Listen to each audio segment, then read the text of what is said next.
호세아서 1장 1절에서 11절 오늘 본문의 말씀은 이제 선지서로 들어갑니다. 우리가 이제 신약 이제 사도 바울이 디모데에게 보냈던 편지 뭐 하고 나서 우리가 지금 다시 과거로 돌아왔어요. 예수님 오시기 이전에 남유다 북이스라엘 시대 때 그 말기 때 활약했던 선지자 호세아의 서신서입니다. 처음부터 이제 어, 충격적인 얘기를 갑자기 합니다. 하나님께서 여호와의 말씀이 호세아에게 임했다. 그래서 구약의 선지자들의 특징은 하나님의 말씀이 누군가에게 임했다라는 장면으로 등장해요. 그러니까 하나님의 말씀이 누군가에게 임했다는 것은 그 선지자가 하나님의 뜻을 대언한다는 것이 됩니다. 오늘날 우리는 하나님의 뜻을 알고 싶으면 성경을 읽으면 되지만 그 당시에는 성경이 아직 완성되지 않던 시기였기 때문에 어, 하나님께서 직접 선지자들을 통해서 말씀하셨어요. 그러니까 선지자들의 말을 들으라는 말은 오늘날 성경 말씀을 읽고 주님께 기도해서 주님의 뜻을 구하라라는 말과 동의어라고 할 수 있습니다. 근데 이게 충격적인 말을 합니다. 여호와께서 호세아에게 이르시되 2절이죠. 너는 가서 음란한 여자를 맞이하여 음란한 자식을 낳아라.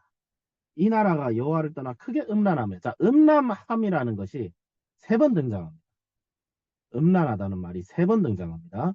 음란하다는 것은 우리가 통상적으로 사용할 때는 음란하다는 뜻은 좀, 좀 수위가 높은 장면이라든지 혹은 수위가 조금 노출이 많은 옷을 입는다든지 할 때 음란하다고 좀 얘기를 하잖아요.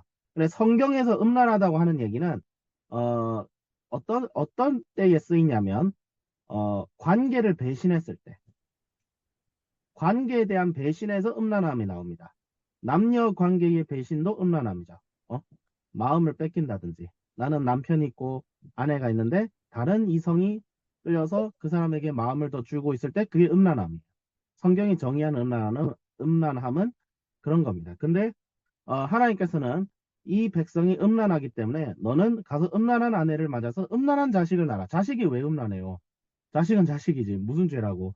근데 음란한 자식을 낳으래요. 그 말은 뭐냐면 어, 그 의미가 무엇인지 이제 나오죠. 그래서 어, 호세아가 제일 먼저 한 일은 고멜이라는 여자를 자신의 아내로 맞이합니다. 디브라임의 딸 고멜인데 한마디로 바알을 숭배하는 그 신전의 여성이에요. 근데 이 당시에 바알 숭배하는 신전의 여성은 이 좀 말하면 조금 그러니까 좀 순화시켜 되면 성매매 종사자였어요. 성매매 종사자예요. 그러니까 돈을 주고 남성과 관계를 하는 있죠. 요즘도 그게 여전히 사회 문제잖아요. 그렇죠? 사회 문제인데 그런 성매매를 하는 사람들 그런 사람들이었고 바알 숭배자였고 그런 사람의 여성을 아내로 맞이하래요. 이게 얼마나 충격적이잖아요. 그렇죠? 생각을 해보세요. 자기 아들이 선지자가 됐어요. 음란한 아내 며느리를 맞이하라고 하면 호세 어머니 심정이 나는 갑자기 생각이 났거든요. 갑자기 이게 무슨 청천벽력 이 당시 유대 사회에서 이 당시 이스라엘 사회에서 물론 이스라엘 전체가 부패하긴 했지만 호세아는 여호와의 거룩한 선지자라고 하는 사람인데 이런 아내를 맞이했으면 호세아 당시 사회에서 호세아의 이미지가 굉장히 추락해 있지 않았을까 그런 생각이 들었어요. 물론 하나님의 뜻이지만.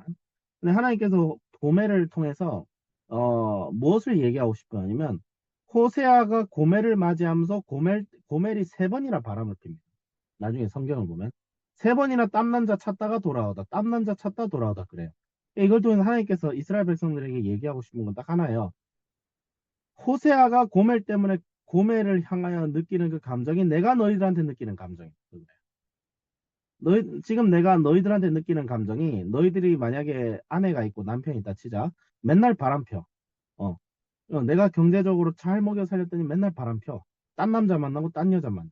내가 예를 들어서 뭐 이 당시에는 가부장 사회니까 이 당시에는 경제를 남자가 책임졌으니까 내가 돈 엄청 벌어가지고 내 사랑하는 아내가 잘 살 수 있도록 돈 주고 에르메스도 사주고 했더니 그 돈 가지고 다른 남자 만나는데 쓰는 거야. 기가 막히죠.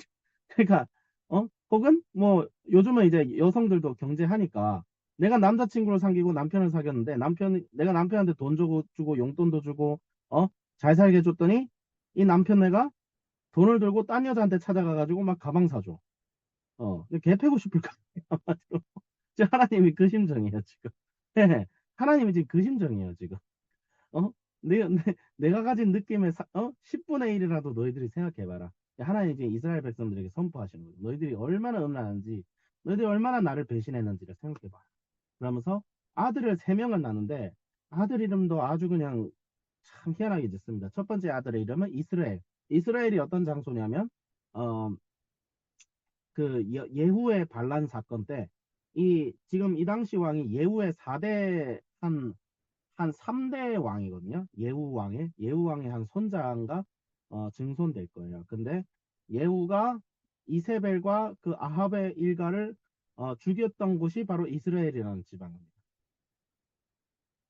그러니까 한마디로 뭐야? 예후가 그 예후가 그 오므리 왕조를 쓸어버렸듯이 내가 너희들을 쓸어버리겠다. 그 얘기예요. 심판을 선포한 거죠. 첫 번째 아들의 이름을 통해. 두 번째 아들 이름은 뭐예요? 로르하마. 뭐예요? 긍휼히 여기지 않겠다. 세 번째는 로암미. 어, 로암미라고 하죠. 로암미는 내 백성이 아니다. 하나님께서 넌 내 자식이 아니다. 호적에서 파겠다. 이 뜻이에요. 하나님의 진노를 상징하는 이름을 아들들에게 심은 거죠. 근데 이것도 참 그래요. 그렇죠? 자녀 이름을 이렇게 짓는 게 어디 있습니까? 오늘날 치면 첫째 아들을 지었더니 이름이 헬조선이야. 김헬조선. 둘째 아들은 탈한국. 막 한국을 탈출해라. 뭐 그 이름을 짓는 거예요. 하나님께서 이 나라에 진노하셨습니다 하면서 첫째 아들을 그래 짓고 둘째 아들 그래 지었고 셋째 아들은 뭐라고 지을까요? 어? 원정 출산 이렇게 지어야 되나? 어쨌든 중요한 건 그러니까 완전 지금 가족 전체가 하나님의 진노를 표현하는데 다 참여하고 있는 거예요. 그러니까 얘들이 이제 돌아다니면서 너 이름이 뭐니 하면 이제 헬조선입니다. 이렇게 그 뭐예요? 하나님이 진노하고 계시다. 그 뜻이에요. 가족 전체가. 예. 물론 하나님께서 호세아의 가족들을 잘 돌보셨으리라 믿어요. 그래서 근데 하나님께서 이렇게 진노하시면서 10절에는 뭐예요? 회복하신다. 하나님께서는 진노하기를 더디하시고 회개하면 회개하면 반드시 회복시키는 그런 하나님이시다. 그래 하나님께서 이렇게 진노하시는 이유는 뭐예요? 돌아오라는 거예요. 어, 이 바람 피고 나를 배신하고 나를 바람 맞히고 딴 신을 찾아가는 너희들아 지금이라도 돌아와. 지금이라도 돌아와. 지금. 그런 뜻이고 또 두 번째로 10절에서 11절은 약간 종말론적 약속이 있습니다.